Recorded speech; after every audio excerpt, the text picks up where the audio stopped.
Welcome to Shukla study point. आप सभी का स्वागत है आपके अपने YouTube channel Shukla study point में। मैं शिवम शुक्ला आप सभी दोस्तों का हार्दिक स्वागत करता हूं। जैसा कि आपको पता होगा कि राजा महेंद्र प्रताप सिंह स्टेट यूनिवर्सिटी की परीक्षाएं प्रारंभ हो चुकी हैं, जिनमें एजुकेशन का और हिंदी का पेपर लगभग हो चुका है और भी सब्जेक्ट का पेपर आपका होने वाला है। आप जो है अपना एडमिट कार्ड वगैरह आपको मिल चुका होगा। आप सभी को पता होगा जिन जिन विश्वविद्यालय का पेपर हो रहा है, खास करके राजा महेंद्र प्रताप सिंह जो यूनिवर्सिटी है, उसका पेपर ऑब्जेक्टिव होता है। और फर्स्ट सेमेस्टर से लेकर के अभी तक जितना भी पेपर हुआ है वो ऑब्जेक्टिव हुआ है, और सभी के क्वेश्चन पेपर जो हुए हैं उसको आप लोगों ने हमारे पास भेजा और मैंने उसको सॉल्व करवाया है। ठीक है, अब की बार कुछ व्यस्तता थी, लेकिन ये कल या परसों में पेपर हुआ है आपका। खास करके हिंदी का है। हिंदी का प्रथम पेपर है, पेपर नंबर 1। 2 पेपर होंगे, आप सभी को पता होगा, मैंने आपको बताया था। जितना क्वेश्चन मैंने आपको मॉडल पेपर में बताया, तो आप जाकर के अभी मॉडल पेपर उठा करके देखेंगे, लगभग और लगभग सारे के सारे प्रश्न जो हैं हमारे द्वारा बताए गए मॉडल पेपर से ही आए हुए हैं। एक आध दो प्रश्न आपका इधर उधर का है, बाकी वो भी प्रश्न सब आपका, अगर मेरा वीडियो आपका मॉडल पेपर आपने देखा होगा, महासंग्राम वीडियो देखी होगी, तो उसमें आपको सारा चीज़ क्लियर हो गया होगा। ठीक है, बीए 5th सेमेस्टर में अगर आपने हिंदी लिया था तो आपका एग्जामिनेशन हो रहा है 2023-24 का। हिंदी का पहला पेपर का नाम है साहित्य शास्त्र और हिंदी आलोचना। दूसरे पेपर का नाम है हिंदी का राष्ट्रीय काव्य। तो उसका भी मॉडल पेपर मैंने दिया हुआ है, आप लोगों ने नहीं देखा तो देख लीजिएगा। ठीक है, 2 घंटे की परीक्षाएं आपकी होती थी, मतलब ये होती हैं। 75 नंबर अधिकतम इसमें आपको दिए जाते हैं। यहाँ पर इंपॉर्टेंट बात ये है, कुछ निर्देश आपको जानने होते हैं कि सबसे पहली बात, प्रश्न पुस्तिका को तब तक ना खोलें जब तक आपसे कहा ना जाए। दूसरी बात इसमें यह है कि इस क्वेश्चन पेपर में आपको 75 क्वेश्चन दिए जाएंगे। परीक्षार्थी को किन्हीं 65 प्रश्नों की दी गई OMR आंसर शीट पर ही, मतलब 65 प्रश्न आपको करना है। इससे पहले जो नियम था, खास करके मतलब फर्स्ट सेमेस्टर से लेकर के 4th सेमेस्टर तक, उसमें आपको 50 क्वेश्चन ही करने के लिए कहा जाता था। ठीक है, लेकिन अब उसकी संख्या बढ़ा दी गई 65, तो आपको 65 क्वेश्चन करना है। 10 क्वेश्चन इसमें से छोड़ देने हैं। तो सबसे पहले आप 10 क्वेश्चन उनको छांट लें जो कि आपको ना पता हो। ठीक है, यानी जो आपको कठिन लग रहे हो। तो बाकी आप 65 क्वेश्चन ही गिन करके करें, 10 क्वेश्चन आप हटा दें उनमें से। ठीक है, ये बात ध्यान रखेंगे। अगर 10 क्वेश्चन आप नहीं हटाओगे तो क्या होगा, जो आपने 65 किया, अब आपने सही किया है गलत किया, लेकिन शुरू से लेकर के 1 से लेकर के 65 तक आपका जितना आपने सही किया गलत किया उसी को चेक किया जाएगा। बाकी के जो 10 क्वेश्चंस आपके होंगे, चाहे आपने 10 के 10 सही किए हैं, तो उसका नंबर आपको नहीं दिया जाएगा। ये बात ध्यान रखेंगे। ओके, सभी प्रश्नों के नंबर जो हैं समान है, ये बात भी ध्यान रखेंगे। तो ये कुछ चीज़ें आपको बताई गई हैं जो कि आपको जाननी आवश्यक है। आज के वीडियो के माध्यम से हम लोग इस पेपर को सॉल्व करने का काम करेंगे। अच्छा, यहाँ पर जो बूंदी रखी हुई है ये मैंने नहीं रखी है। तो हालांकि बहुत सारे क्वेश्चंस जो है इनमें से जो बूंदी वाले हैं वो सही हैं, लेकिन ये आप लोगों के ही पेपर हैं, आप लोगों ने मेरे पास भेजा। ठीक है, एक हमारी सिस्टर है तो उसने हमारे पास ये पेपर भेजा था। तो ये पेपर जो है बहुत ही इंपॉर्टेंट पेपर है। और आपको बता दूं कि अ, ये पेपर से दीनदयाल उपाध्याय गोरखपुर विश्वविद्यालय की मैं बात करूँ, वहाँ पर बहुत सारे प्रश्न आने वाले हैं। और जिनकी भी परीक्षाएं ऑब्जेक्टिव होने वाली हैं, वो लोग इस वीडियो को पूरा का पूरा, इनको एक एक क्वेश्चन को एकदम से रट लीजिएगा, बहुत महत्वपूर्ण है आप लोगों के लिए। देखें, पहला प्रश्न है, प्रगतिशील लेखक संघ का अधिवेशन कब हुआ? तो प्रगतिशील लेखक संघ का जो अधिवेशन हुआ था वो कब हुआ था भैया? वो कब हुआ था? प्रगतिशील लेखक संघ की जो अधिवेशन हुआ था वो कब हुआ था? फटाफट से आप बताने का काम करेंगे। तो इसका करेक्ट आंसर आपका हो जाएगा 1936 इज राइट आंसर, लंदन में हुई थी। आगे देखेंगे, अगला क्वेश्चन आपकी स्क्रीन पर आ चुका है। दूसरा प्रश्न आप देखेंगे, इधर नीचे देखेंगे। दूसरा प्रश्न है, नई कविता का आत्मसंघर्ष किसकी आलोचनात्मक कृति है? बहुत ही महत्वपूर्ण प्रश्न आपकी परीक्षा में आने वाला है। तो इसका करेक्ट आंसर हो जाएगा आपका, मुक्तिबोध की रचना है नई कविता का आत्मसंघर्ष। ये बात ध्यान है, किसकी रचना भैया? मुक्तिबोध की है, गजानन माधव मुक्तिबोध इनका पूरा नाम है। Option number C correct answer होगा। तीसरा क्वेश्चन आप देखेंगे, प्रश्न है, निम्नलिखित में से कौन सा एक शब्द शक्ति का भेद नहीं है? बहुत ही इंपॉर्टेंट प्रश्न है। देखिए, शब्द शक्तियां मैंने आपको बताई थी कई बार कि 3 प्रकार की होती हैं। एक होती है अभिधा, दूसरी होती है लक्षणा, तीसरी होती है व्यंजना। ठीक है, और माधुर्य जो होता है ये गुण होता है, ये शब्द शक्ति नहीं होती है। तो ऑप्शन नंबर इसका डी करेक्ट आंसर होगा। तो सभी प्रश्न आपको यहाँ पर जो आपको मिलेंगे वो सब मेरे द्वारा बताए गए मॉडल पेपर से ही आए हुए हैं, तो चिंता करने की आपको आवश्यकता नहीं है। चौथा क्वेश्चन आपसे पूछा गया था, इनमें से कौन सा नायक का भेद नहीं? नायक और नायिकाओं के प्रकार को मैंने आपको मॉडल पेपर में समझाया था। देखिए, नायक जो होते हैं वो 4 प्रकार के मुख्य रूप से होते हैं, मैंने आपको समझाया था। उन चारों में धीरोदात्त, धीर ललित और धीर प्रशांत, ये आपके नायक के प्रकार हैं तीनों। जबकि कुटिल जो होता है नायक का प्रकार नहीं है। तो आपसे ही पूछा गया कि नायक का भेद नहीं है, तो कुटिल नायक का भेद कोई नहीं होता है। ठीक है, आगे देखेंगे। 5वां प्रश्न है, नाट्य शास्त्र के रचयिता कौन है? बार बार मैंने आपको बताया था नाट्य शास्त्र के रचयिता हैं आचार्य भरत मुनि, ये बात ध्यान रखेंगे। ओके, आगे देखिएगा, अगला प्रश्न है। अगला प्रश्न है काव्य अलंकार किसकी रचना है? सॉरी, कई बार मैंने आपको समझाया काव्य अलंकार के बारे में। काव्य अलंकार जो रचना आचार्य भामा की है, ठीक है, और भामा जो है अलंकार संप्रदाय के प्रणेता आचार्य हैं। भरत मुनि रस संप्रदाय के प्रणेता आचार्य है। रीति संप्रदाय के प्रणेता आचार्य वामन है। तो ये सब चीज़ें मैंने आपको कई बार समझा रखी है। तो बहुत ही आसान तरीके से, मतलब यही सब प्रश्न आपसे पूछे गए थे। बिल्कुल भी पेपर आपका टफ नहीं था, बहुत ही आसान पेपर था। अगर आप इसमें अच्छा किए होंगे तो लगभग आपका 80% के ऊपर नंबर आना एकदम से तय मान लीजिए, ठीक है। 7वां क्वेश्चन आप देखेंगे, विभाव अनुभाव व्यभिचारी संयोगाद रस निष्पत्ति, यह प्रख्यात कथन किसका है? तो ये रस की परिभाषा दी गई है कि विभाव अनुभाव और व्यभिचारी भाव यानी संयोग, जो मतलब संचारी भाव होते हैं, व्यभिचारी भाव होते हैं, उनके मिलने से रस की निष्पत्ति होती है। ये आचार्य भरत मुनि का कथन है। Option number B correct answer होगा इसका। 7वें करेक्ट आंसर क्या हो जाएगा? B option.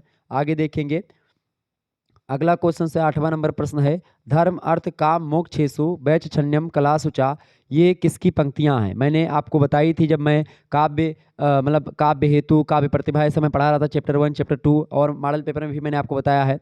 तो इसका करेक्ट आंसर क्या हो जाएगा? धर्म अर्थ काम में काम मोक्षेषु वैचछन्यम कलासुचा, ये जो पंक्तियां हैं, ये पंक्तियां हैं भैया किसकी? आप देखेंगे ये पंक्तियां हैं आचार्य भामा की। ऑप्शन नंबर इसका सी करेक्ट आंसर होगा। आगे देखेंगे, 9वां नंबर क्वेश्चन आपकी स्क्रीन पर आ चुका है। प्रश्न है, साहित्य दर्पण किसकी रचना है? साहित्य दर्पण के लेखक कौन है भाई? फटाफट से आप बताएंगे। साहित्य दर्पण के लेखक कौन है? बिल्कुल, साहित्य दर्पण जो है उसको लिखा आचार्य विश्वनाथ ने। Option number C correct answer होगा। 10वां क्वेश्चन आप देखेंगे, निम्नलिखित सूत्रों में से रस सूत्र कौन सा है? देखें, रस की उत्पत्ति किससे होती है? विभाव अनुभव व्यभिचारी संयोगाद रस निष्पत्ति, ये रस को लेकर के बातें बताई गई। तो करेक्ट आंसर ये हो जाएगा।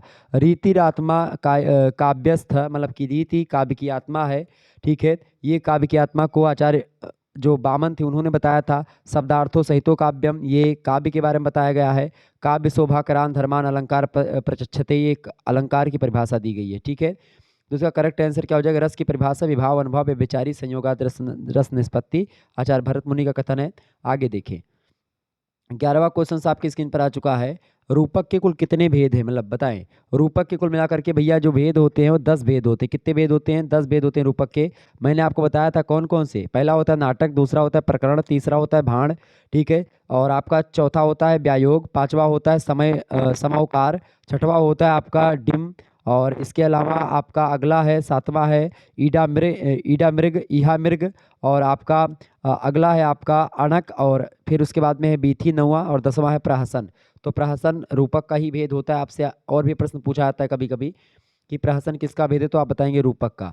12वां क्वेश्चन आप देखेंगे, आलोचना शब्द की व्युत्पत्ति किस धातु से हुई है? तो लोच धातु से हुई है आलोचना शब्द की उत्पत्ति। ये लोच धातु संस्कृत का धातु है, ठीक है, ये बात ध्यान रखेंगे।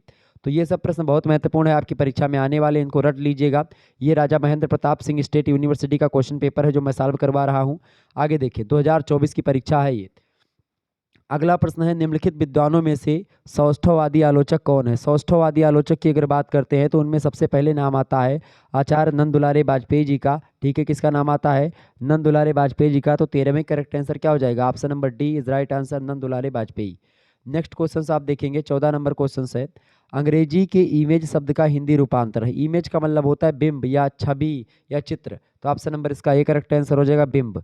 नेक्स्ट क्वेश्चन आप देखेंगे, 15 नंबर प्रश्न है, वामन किस संप्रदाय के प्रवर्तक हैं? तो वामन जो है रीति संप्रदाय के प्रवर्तक हैं। अलंकार संप्रदाय के प्रवर्तक हैं आचार्य भामा, ठीक है, ध्यान रखेंगे, ऑब्जेक्टिव में प्रश्न बहुत पूछता है। रस संप्रदाय के प्रवर्तक हैं आचार्य भरत मुनि, ठीक है, और ध्वनि संप्रदाय के प्रवर्तक है आनंद वर्धन, ठीक है। कौन है? आनंद वर्धन, ठीक है, ध्यान रखेंगे इस बात को, बहुत ही महत्वपूर्ण प्रश्न है ये सब। आगे देखेंगे, 16वां क्वेश्चन है, सामान्य गुणों के आधार पर नायिका के कितने भेद माने गए हैं? तो सामान्य गुणों के आधार पर अगर देखेंगे तो नायिका के 3 भेद हैं। एक तो स्वाकीय नायिका, एक परकीय नायिका, एक सामान्य नायिका, ठीक है। तो ये तीनों आपके हो गए, ऑप्शन नंबर डी लगा देंगे ये सभी। नेक्स्ट, वैसे नायिका के कई प्रकार होते हैं, तो उसको मैंने आपको बताया था नायिका के प्रकार के बारे में, ठीक है। आगे देखें, मॉडल पेपर अगर आप देखेंगे तो उसमें मैंने नायिका के प्रकार, नायक के प्रकार सब बताया था। 17वां क्वेश्चन आप देखेंगे, इनमें से कौन सा रूपक का भेद है? बताएं। नाटक रूपक का भेद नहीं है। सॉरी, एक मिनट, रूपक के भेद मतलब रूपक का भेद पूछा गया ना। रूपक के कितने भेद होते हैं, मैंने आपको बताया था 10 भेद होते हैं। कौन कौन से? उसमें सबसे पहला भेद जो होता है नाटक होता है, और सबसे लास्ट वाला होता है प्रहसन। इसके अलावा भान, भान, प्रहसन, प्रकरण, व्यायोग, समौकार, ठीक है, ये सब बीथी, प्रहसन, ये सब नाटक मतलब रूपक के भेद होते हैं। Option number D correct answer हो जाएगा। आगे देखेंगे 18 नंबर क्वेश्चन है, अभिनय कितने प्रकार का माना गया है? तो अभिनय बेसिकली जो होता है कितने प्रकार का होता है भैया? अभिनय 4 प्रकार का होता है। कौन कौन सा? पहला होता है आंगिक अभिनय, दूसरा होता है सात्विक अभिनय, तीसरा होता है वाचिक अभिनय, और चौथा होता है आपका आहार्य अभिनय। इन चारों अभिनय के बारे में मैंने आपको समझाया था विस्तार से। आपको मॉडल पेपर अगर आप देखेंगे तो उसमें सारी बातें क्लियर हो जाएंगी, तो एक बार प्लीज़ मॉडल पेपर आप देख लीजिएगा, बहुत इंपॉर्टेंट है। और आपको बता दूं कि सारे के सारे क्वेश्चन फंस जा रहे हैं। आप सोचो कितना ज़बरदस्त, आपको बस 1-2 वीडियो देखनी है और उसी में आपका काम हो जाना, तो आप क्यों नहीं देख रहे हो? आप देखिए 2-2 3-3 बार एक एक वीडियो को, मॉडल पेपर को देख डालिए। निश्चित तौर पर शुक्ला स्टडी पॉइंट के द्वारा बताए गए मॉडल पेपर जो होते हैं बहुत उपयोगी होते हैं आपकी परीक्षा के दृष्टि से। आगे देखिए 19वां प्रश्न है, साहित्य का उद्देश्य किसका निबंध है? ये एक निबंध है, साहित्य का उद्देश्य किसने लिखा, फटाफट से आप बताएंगे। साहित्य का उद्देश्य, ये निबंध लिखा है किसने? मुंशी प्रेमचंद। बिल्कुल करेक्ट आंसर आपका हो जाएगा ए ऑप्शन। 19वें करेक्ट आंसर क्या हो जाएगा? A option is right answer. Next question आप देखेंगे, अगला प्रश्न है 20 नंबर प्रश्न है, परंपरा का मूल्यांकन किसकी आलोचनात्मक पुस्तक है? परंपरा का मूल्यांकन, ये पुस्तक लिखा है डॉक्टर नामवर सिंह जी ने। Option number A correct answer हो जाएगा। आगे देखेंगे अगला प्रश्न, 21 नंबर क्वेश्चन आपकी स्क्रीन पर आ चुका, बढ़िया प्रश्न है। विशिष्ट पदरचना रीति किस आचार्य की परिभाषा है? कि विशिष्ट पदरचना जो होती है वही रीति होती है। तो रीति की परिभाषा इस प्रकार से दी है आचार्य बामन ने, यानी कि करेक्ट आंसर इसका क्या हो जाएगा? इसका करेक्ट आंसर हो जाएगा मेरे भाई A option is right answer. Next question आप देखेंगे, फटाफट से एक बार वीडियो को लाइक और शेयर करते रहिएगा। बहुत ज़बरदस्त तरीके से आप लोग समझ रहे हैं। बहुत ही अच्छा है कि आप दूसरे विश्वविद्यालय से हैं और आप इस विश्वविद्यालय क्वेश्चन पेपर को देख पा रहे हैं। आपका सिलेबस भी सेम है, इसका भी सिलेबस सेम है, और विश्वविद्यालय का सिलेबस सेम है। कोई दिक्कत की बात नहीं। बहुत ही मज़ेदार तरीका होगा कि ऑनलाइन के आने से इतना बड़ा आपको सुविधा मिल गई कि भाई पेपर में कैसे प्रश्न आ रहे हैं, डायरेक्ट आप देख पा रहे हो कि भाई 2024 में कैसे प्रश्न पूछे जा रहे हैं। ठीक है, ये आपको दिखाई पड़ रहा है। 22 नंबर क्वेश्चन, औचित्य संप्रदाय का प्रवर्तक कौन है? मैंने आपको बहुत बार चिल्ला चिल्ला करके आपको बताया, क्षेमेंद्र। औचित्य क्षेमेंद्र, औचित्य संप्रदाय के प्रवर्तक क्षेमेंद्र हैं। भामा अलंकार संप्रदाय के प्रवर्तक हैं। वामन रीति संप्रदाय के प्रवर्तक हैं। दंडी भी अलंकार संप्रदाय से ही रिलेटेड है लेकिन प्रवर्तक नहीं है, ये बात ध्यान रखेंगे। ओके, काव्यादर्श किसकी रचना है? आचार्य दंडी की है।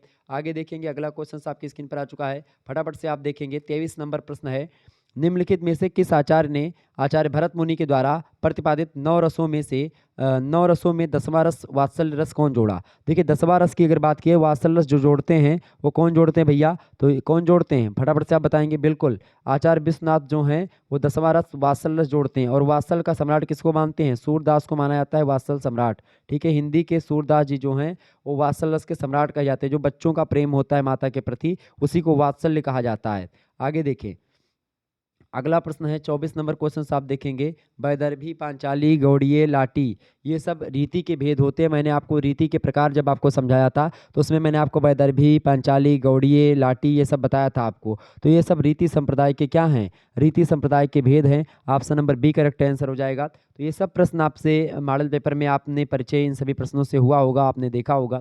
25 नंबर क्वेश्चन आप देखेंगे, ध्वनि संप्रदाय, मैंने आपको बार बार बताया ध्वनि संप्रदाय आनंदवर्धन जो हैं ध्वनि संप्रदाय के प्रवर्तक हैं। आचार्य भामा अलंकार संप्रदाय के प्रवर्तक हैं। साहित्य दर्पण पुस्तक के लेखक हैं आचार्य विश्वनाथ, ये बात ध्यान रखेंगे।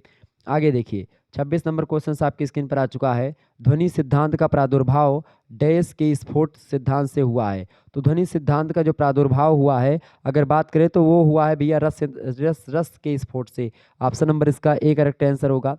आगे देखें अगला प्रश्न है 27 नंबर, बहुत ही जबरदस्त प्रश्न है। प्रश्न है व्याकरण मतलब कि व्याकरण मतलब व्याकरण ने वाक यानी वाणी के कितने रूप माने हैं? तो व्याकरण ने वाणी कितने रूप माने भैया? व्याकरण ने वाणी के 4 रूप माने हैं। कौन कौन से 4 रूप हैं? पहला है परावाणी, दूसरी होती पश्यंती वाणी, तीसरी होती है मध्यमा वाणी, चौथी होती है वैश्वरी वाणी। ठीक है, तो ये 4 प्रकार की वाणी या वाक होते हैं जो कि व्याकरण में बताए जाते हैं। आगे देखें 28 नंबर क्वेश्चन है, आचार्य भरत मुनि काव्य की आत्मा किसे मानते हैं? मैंने आपको कई बार समझाया, आचार्य भरत मुनि चूंकि रस संप्रदाय के प्रवर्तक हैं तो आचार्य भरत मुनि हमेशा और हमेशा रस को काव्य की आत्मा बनाएंगे। रीति को काव्य की आत्मा बामन कहते हैं। ध्वनि को मतलब काव्य की आत्मा मानते हैं कौन? आनंदवर्धन। और औचित्य को कौन मानता है? क्षेमेंद्र मानते हैं। ठीक है, ये सब ध्यान रखेंगे।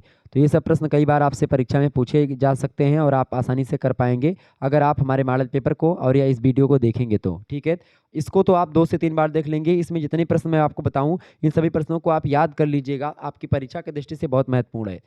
चलें, प्रश्न है, जहां एक ही शब्द की आवृत्ति एक से अधिक बार हो और प्रत्येक बार उसका अर्थ भिन्न भिन्न हो, ऐसा अलंकार कौन सा होता है? तो कनक कनक ते सौगुनी मादकता अधिकाय, या पाए बौराए जगुआ खाए बौराए। एक कनक का मतलब सोना, एक कनक का मतलब धतूरा। धतूरा को आप अगर खा लोगे तो आप पगला जाओगे, बौरा जाओगे। अगर आप सोना पा जाओगे ज़्यादा तो आप बौरा जाओगे, मतलब पगला जाओगे। यानी कि एक को खाने से और एक को पाने से आदमी जो है बावला हो जाता है। ये होता है कनक। कनक को, एक कनक का मतलब सोना, एक कनक का मतलब धतूरा। एक ही शब्द की 2 बार आवृत्ति हुई है और दोनों में अलग अलग अर्थ उसका निकला है। ऑप्शन नंबर इसका ए करेक्ट आंसर हो जाएगा। यमक अलंकार is right answer. Option number A correct answer होगा 29 का। आगे देखें, 30 नंबर क्वेश्चन है। प्रश्न है, साहित्य का उद्देश्य विरेचन कौन मानता है? विरेचन का सिद्धांत, साहित्य का उद्देश्य या विरेचन का सिद्धांत किसने दिया? अरस्तु ने दिया है। अरस्तु ने क्या कहा है? विरेचन का सिद्धांत दिया है। ठीक है, कॉलरिज का कल्पना का सिद्धांत है, ये बात ध्यान रखेंगे। आगे देखेंगे 31 नंबर क्वेश्चन है, लिरिकल बैलेड्स। ये पुस्तक मैंने आपको बताई थी कई बार कि इस पुस्तक को ध्यान रखेंगे। इस पुस्तक को लिखा किसने भैया? इस पुस्तक को लिखा है वर्ड्सवर्थ ने। विलियम वर्ड्सवर्थ की पुस्तक है।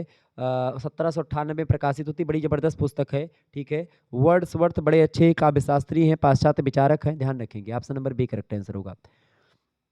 आगे देखें, 32 नंबर प्रश्न है, उदात्तता सभी के साहित्य उदात्तता साहित्य के सभी गुणों में से महान है, या वह गुण है जो अन्य क्षुद्र त्रुटियों के बावजूद साहित्य को सच्चे अर्थों में प्रभावपूर्ण बना देता है? यह कथन किसका है? तो देखिए, लोनजाइनस का ये कथन है। लोनजाइनस उदात्त सिद्धांत या उदात्त की बात करते हैं। Option number B correct answer हो जाएगा। इसका करेक्ट आंसर हो जाएगा कि भाई 32 का B option is right answer. Next question आप देखेंगे, 33 नंबर प्रश्न है, हरिपद कोमल कमल से उपरोक्त पंक्ति में कौन सा अलंकार है? यमक, उत्प्रेक्षा, रूपक, उपमा। बताएं। हरिपद कोमल कमल से, हरि का जो पद है, भगवान का जो पैर है वो कोमल के समान है। ठीक है, बताएं, मतलब वो मतलब कमल की भांति कोमल है। जो भगवान का चरण है, जो भगवान का या हरि का जो एक प्रकार से पैर है वो कमल के समान कोमल है। यानी यहाँ पर एक उपमा दी जा रही है। क्या की जा रही भैया? यहाँ पर उपमा की बात की जा रही है। यानी 33 का करेक्ट आंसर क्या हो जाएगा? उपमा अलंकार is right answer. D option is right answer इसका होगा। नेक्स्ट क्वेश्चन आप देखेंगे। ठीक है, अगला देखेंगे, प्रश्न है 34 नंबर प्रश्न है, भरत मुनि ने अपने ग्रंथ नाट्यशास्त्र में रस के संदर्भ में कितने अस्थाई भाव, कितने सात्विक भाव और कितने संचारी भाव माने हैं? अस्थाई भाव की अगर बात की, जितने रस बताएंगे आचार्य भरत मुनि उतने अस्थाई भाव होंगे। यानी 8 8 की बात इसमें देखिए, 8 ही दिया है, 8। और सात्विक भाव कितने हैं? वो भी 8 हैं। संचारी भावों की संख्या 33 मानी है। तो इसका करेक्ट आंसर हो जाएगा ए ऑप्शन, यानी 8 8 8। ठीक है, कितने? 8 अस्थाई भाव, 8 सात्विक भाव और संचारी भाव 33 बताए हैं भरत मुनि ने अपने ग्रंथ नाट्यशास्त्र में। आगे देखेंगे, 35 नंबर प्रश्न है, निम्न में से असत्य कथन का चयन करें। देखिए, संस्कृत काव्यशास्त्र का प्रथम उपलब्ध ग्रंथ नाट्यशास्त्र है, बिल्कुल सही बात है, ये असत्य नहीं है।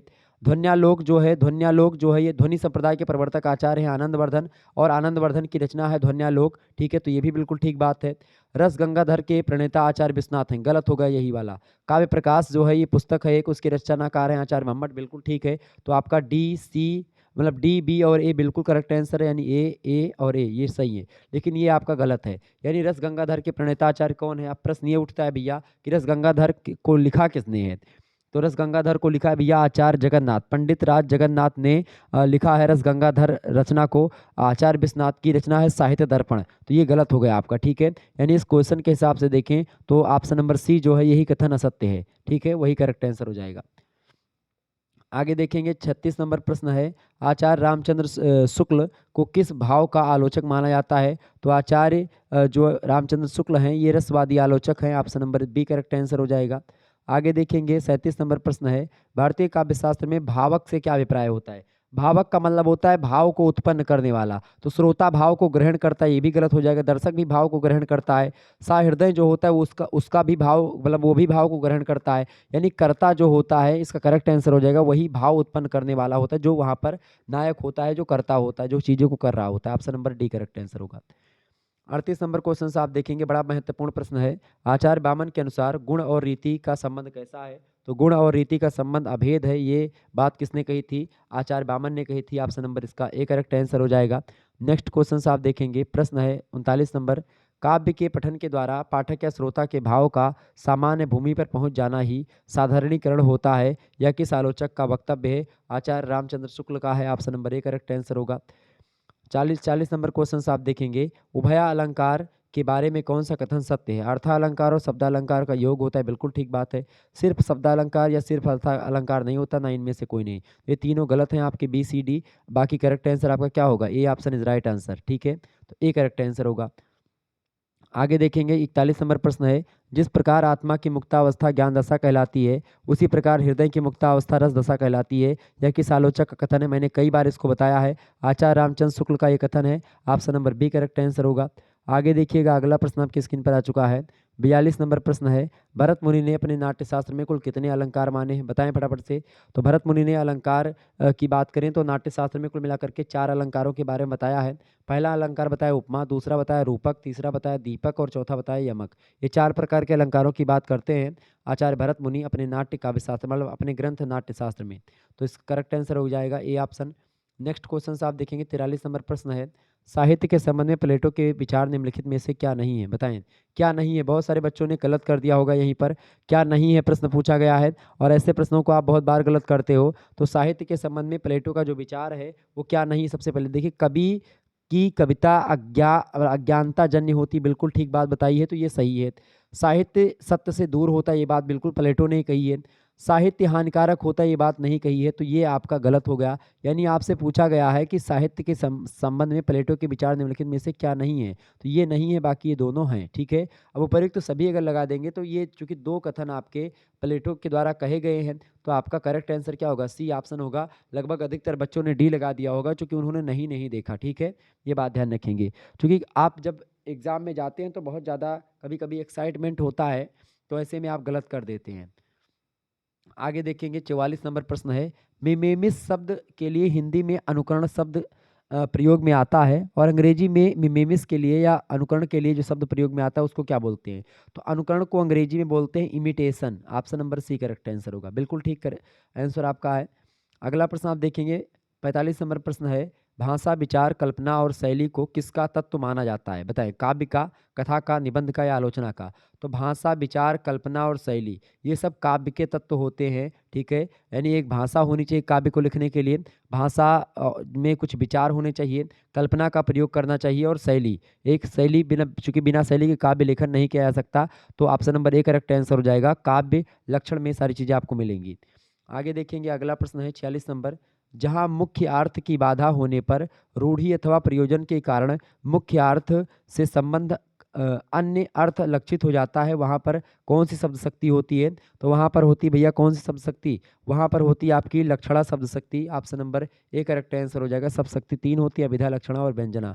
अभिधा का मतलब सीधे सीधे जो बात बताई जा रही है उसका वही अर्थ निकले, लक्षणा में क्या थोड़ा डिफरेंस होता है। तीनों के बारे में मैंने आपको प्रश्नों मतलब मॉडल पेपर में मैंने आपको समझाया था।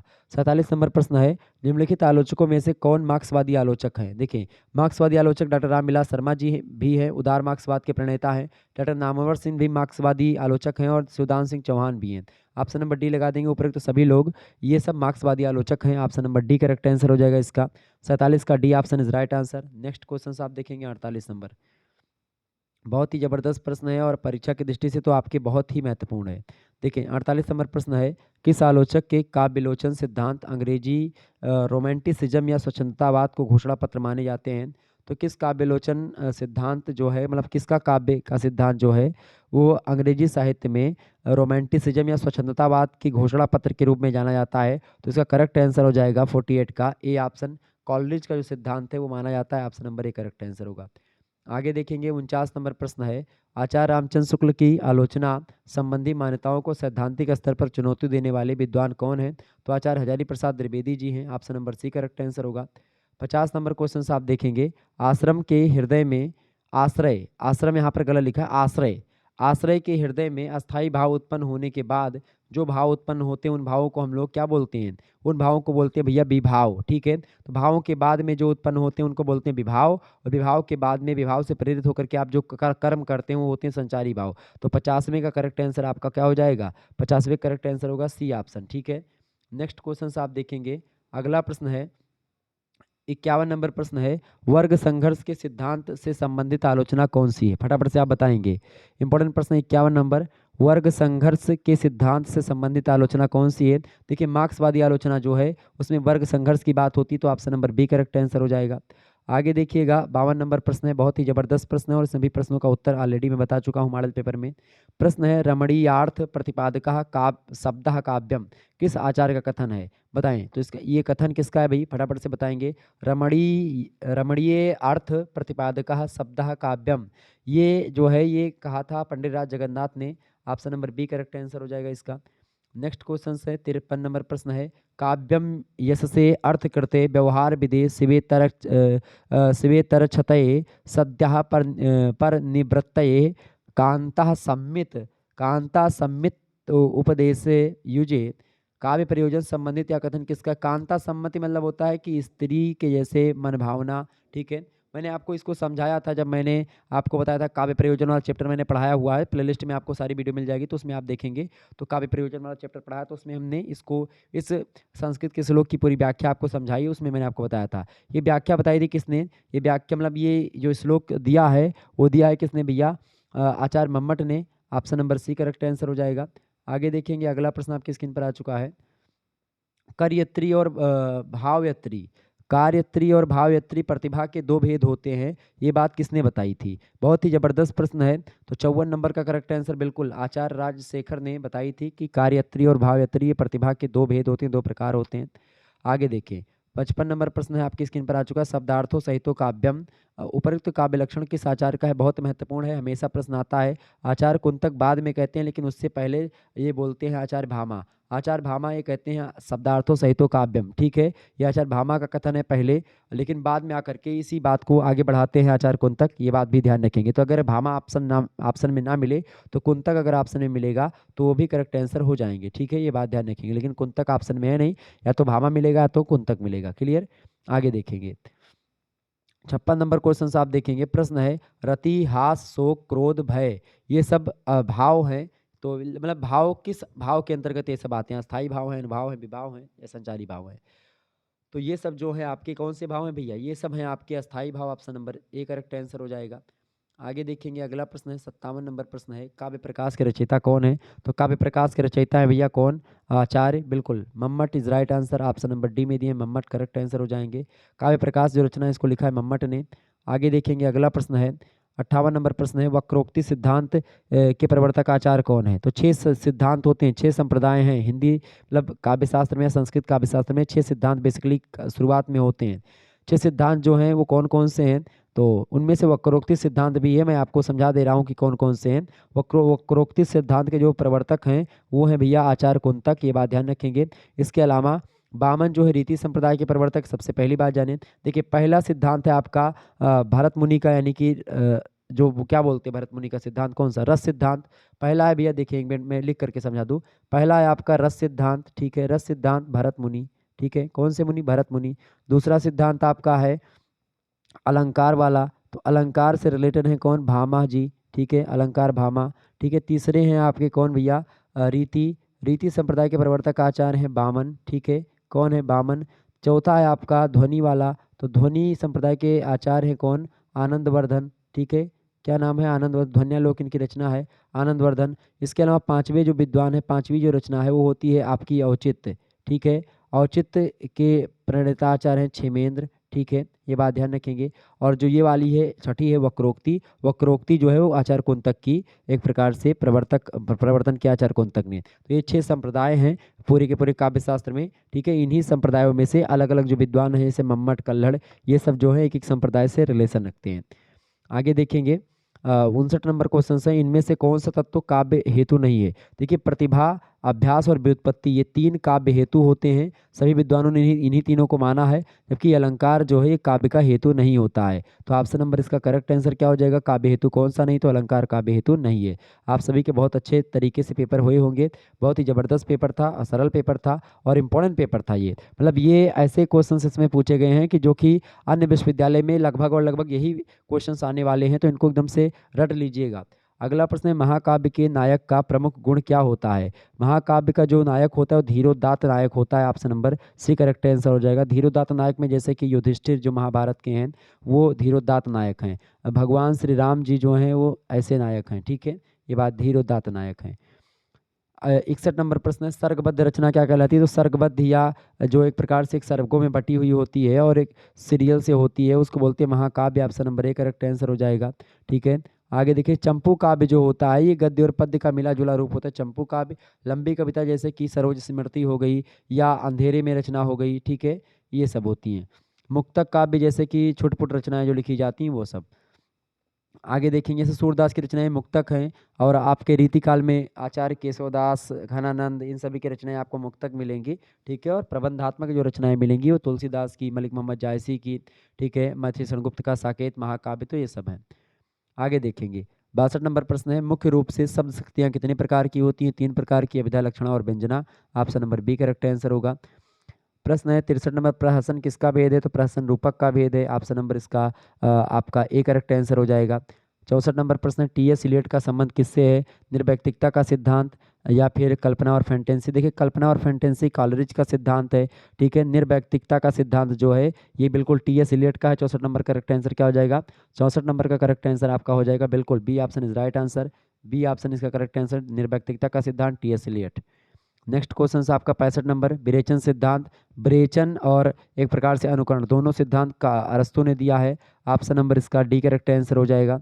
आगे देखेंगे, अच्छा, क्रोंचे का है अभिव्यंजनावाद, ठीक है, अरस्तु का विरेचन और उसका कॉलरिज का कल्पना, और ये प्लेटो का भी जो है मतलब ये सिद्धांत है आपका अनुकरण का सिद्धांत, ठीक है। अरस्तु और प्लेटो का दोनों का सिद्धांत उनके दोनों के अनुकरण में अंतर जरूर है, ठीक है, लेकिन विरेचन का सिद्धांत की बात करेगा तो हमेशा अरस्तु ही लगेगा।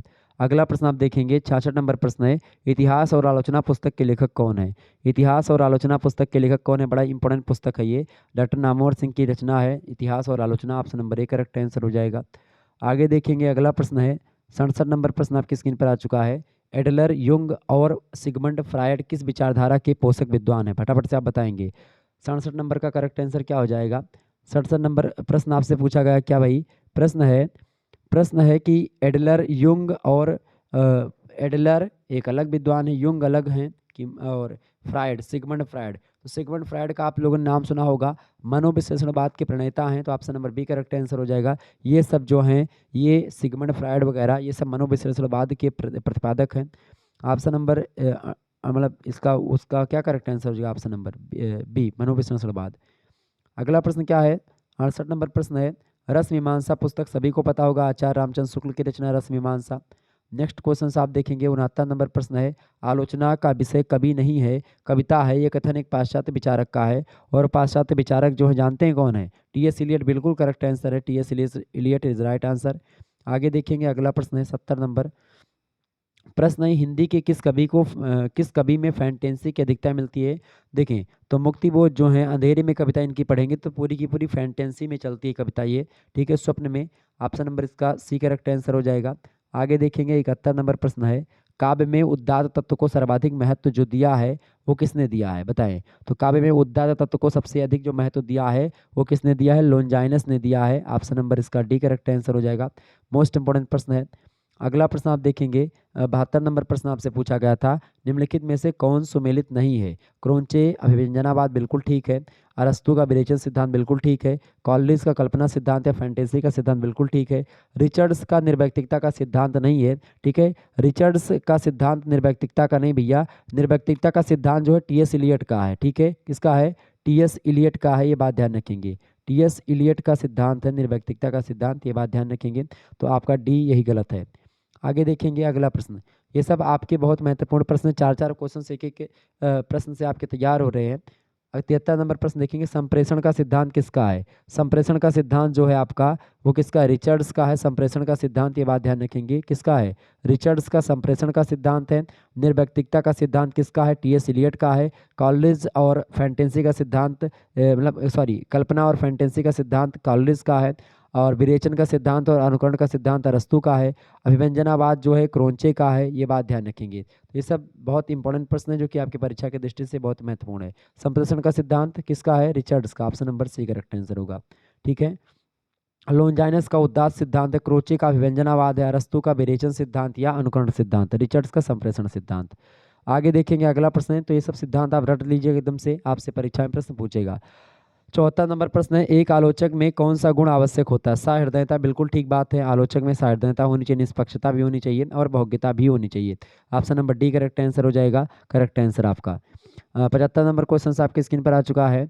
काव्य में लोकमंगल की साधना अवस्था किसका सिद्धांत है? तो काव्य में लोकमंगल की साधना अवस्था, ये आचार्य रामचंद्र शुक्ल उसकी बात करते हैं। Option number C correct answer हो जाएगा। इस प्रकार से आप लोगों ने 75 क्वेश्चंस जो आपके परीक्षा में पूछे गए थे उसको मैंने आपको हल करवा दिए, बता दिए। तो आपने देखा होगा सारे के सारे प्रश्नों को मैंने आपको बता दिया है। ठीक है। जो पहला क्वेश्चन आपका था उसमें आप देखेंगे पहले क्वेश्चन में आपको जो यहाँ पर प्रश्न पूछा गया था, ठीक है, प्रगतिशील लेखक संघ की का अधिवेशन जो हुआ, स्थापना 1935 में आप देखते हैं शुरुआत हो जाती है उसकी, लेकिन 1936 में मुख्य रूप से आपकी शुरू होती है। तो ऑप्शन नंबर इसका बी करेक्ट आंसर हो जाएगा। यूनिवर्सिटी यही क्वेश्चंस का आंसर मानती है। तो इस प्रकार से आप लोगों ने बहुत सारे प्रश्नों को देखा, समझा और जाना। तो आप लोग वीडियो को लाइक कर दीजिए, बहुत मेहनत लगती है आप लोगों के लिए इस प्रकार से वीडियो लाने में। ठीक है। तो आप सभी लोग वीडियो को लाइक और चैनल को सब्सक्राइब करें, शेयर करें और इसी प्रकार से और भी जो है चीज़ों को हमारे साथ शेयर करते रहें।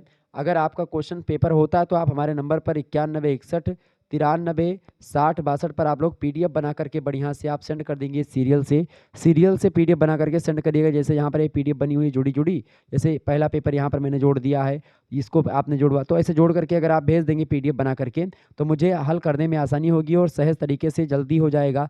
अब आप एक एक फोटो भेजते हो व्हाट्सएप पे तो फिर दिक्कत होती है, बहुत लंबा प्रोसेस हो जाता है जोड़ने वगैरह, फोटो एडिट करने में समय लगता है। तो ऐसे आप अगर थोड़ा सा काम खुद से ही कर देंगे और हमारे पास सेंड कर देंगे तो हम प्रयास करेंगे कि जल्द से जल्द हो जाए वो। ठीक है। तो उस पर ज़्यादा जल्दी फोकस होता है। ऐसे आप फोटो भेज देते तो उसमें फिर दिक्कत होती है और समय लगता है उसमें। ठीक है। तो समय इस तरीके से हमारे पास ज़्यादा है नहीं समय, लेकिन फिर भी मैं आप लोगों के लिए हमेशा समय निकालता रहूँगा और आपके समक्ष आता रहूँगा। धन्यवाद। मिलते हैं फिर नेक्स्ट वीडियो में, तब तक के लिए जय हिंद जय Bharat, good night, I love you. बहुत बहुत धन्यवाद।